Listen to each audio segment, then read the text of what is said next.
Hi, and welcome to Let's Talk. We're the producers of this video series, and it started in our journalism class when we were discussing sexual harassment awareness, and we quickly realized that people didn't really understand the difference between what was and what wasn't sexual harassment, so that's really where this project began. So what we decided to do was compile a series of quick videos in which you will see a scenario, questions for classroom discussion, and we will refer back to a knowledgeable adult. So it's important to remember that with these scenarios, they're just a few examples of kinds of sexual harassment. We include scenarios that come from the workplace, that come from school, out in the community, and there are many different examples. It's also important to remember that these are not based off of specific stories from our high school. However, they are based off of true stories that we have heard. And you may not realize that sexual harassment is as common as it is. So this has just been a really amazing project for us all to work on, and we hope that you can watch these videos and learn something and share it with others so that we can all help combat sexual harassment. Thank you. Welcome to Let's Talk, a talent feature bringing you more information on a topic that needs more discussion: sexual harassment. You're going to hear a scenario based on this week's topic. Pay attention for classroom discussion prompts. One day, I opened my Facebook Messenger account to a link from my best friend with the caption, "Did you make this account?" I figured it was just a spam, but I opened the Instagram account anyway.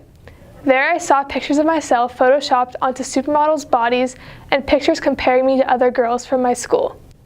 There were also captions calling me slutty and a hoe. The account had a few followers and some comments on the photos. People seemed to think that it was funny.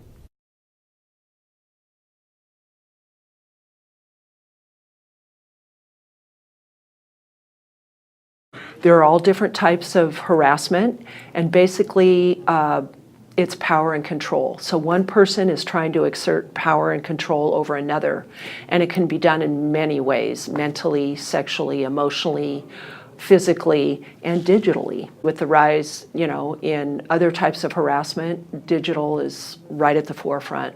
We, as educators, are mandatory reporters, and that is a form of abuse. And so legally, we need to support that student. And it's not the perpetrator that decides what is right and wrong.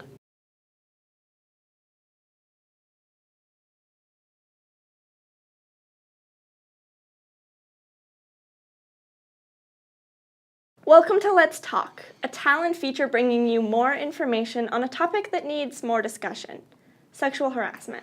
You're going to hear a scenario based on this week's topic. Pay attention for classroom discussion prompts. One day I was at work by myself, and from the outside I heard a man call out, "Hey babe, nice legs." I looked outside the window and saw him calling across the street to a girl my age. I was hoping he would keep walking and ignore the store.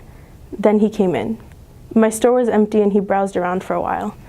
He noticed I was uncomfortable and he came up to me. "Does my vibe make you nervous?" he smirked. I didn't know what to do. I laughed nervously and replied no, because I didn't want to offend the customer or escalate the situation. He left without buying anything after a while, and the second he was gone, I breathed a sigh of relief. The girl he had catcalled walked by, and we exchanged empathetic looks. On the weekends, I work with my family at a large business. My family has always been with the company for as long as I can remember, and when I was old enough, I started picking up shifts to help out. Our manager has always treated my family well. She's fair to us. But over the last few months, she started to treat me differently. She would comment on what I was wearing and invite me over to her house when no one was around. I always said no. I wanted to tell someone about these unwarranted advances, but I never did.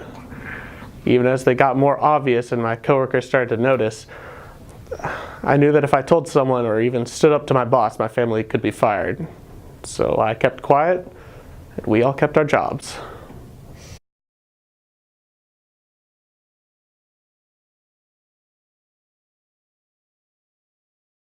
the one that people think of when they think of workplace sexual harassment is a male boss harassing a female employee.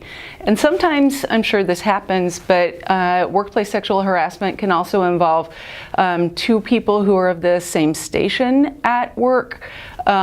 Sometimes it's a female harassing a male, and sometimes it's even clients or customers who are harassing people who are at work. And the important thing to know is that, number one, sexual harassment is illegal, and number two, you have the right to a safe work environment. So your employer is responsible for providing a safe place for you to work.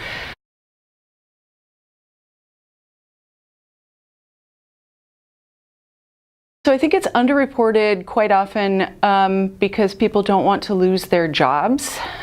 People don't want to escalate the situation, so they'd rather pretend that it's not happening. And often I think because young women are trained from a young age to not initiate conflict.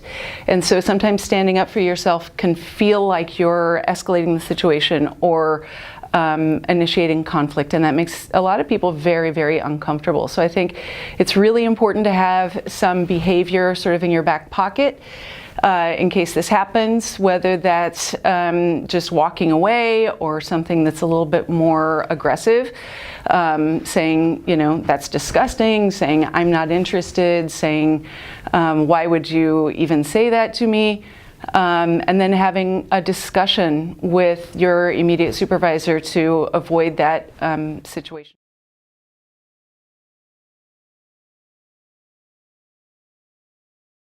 One of my teachers is widely known around school to make unwanted comments towards students.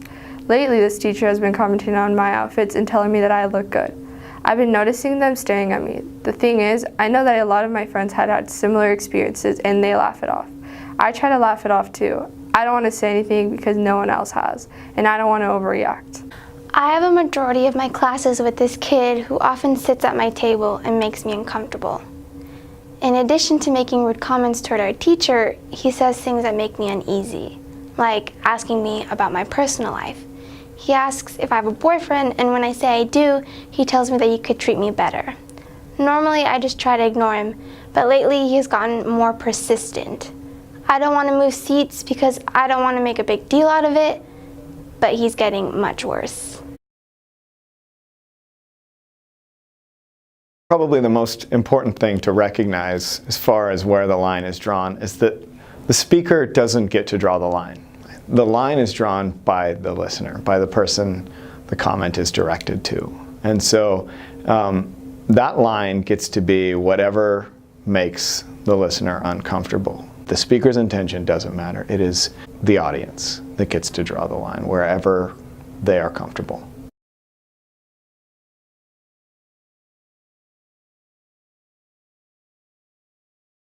I think the most important thing is to protect each other, right? Pull them aside, give them somewhere to go, give them some reason to leave the situation, because I think generally we have a sense, man, my friend is not comfortable right now. As far as policing and asking students to correct any sort of behavior, that always makes me nervous. If you feel comfortable correcting someone, especially if you feel like it's an innocent mistake, then maybe saying, hey, that's not okay is good. But I think our priority as peers should be, hey, let's protect our friends and help them avoid the situation.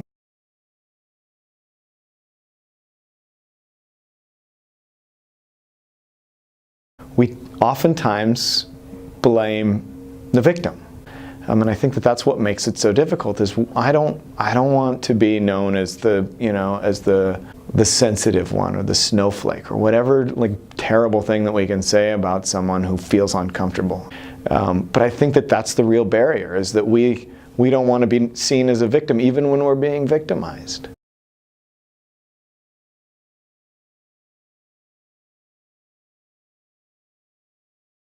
The quickest, easiest resource is a teacher or a staff member that you know is sensitive to these kinds of issues. I think you can start with someone who works here at the high school and they can help you figure out what the next step is to both protect yourself and your friends, and to correct whatever behavior needs to be corrected. So, I mean, for me, I start with like staff. We're supposed to be trained, we're supposed to be sensitive, and we're supposed to kind of know what to do next.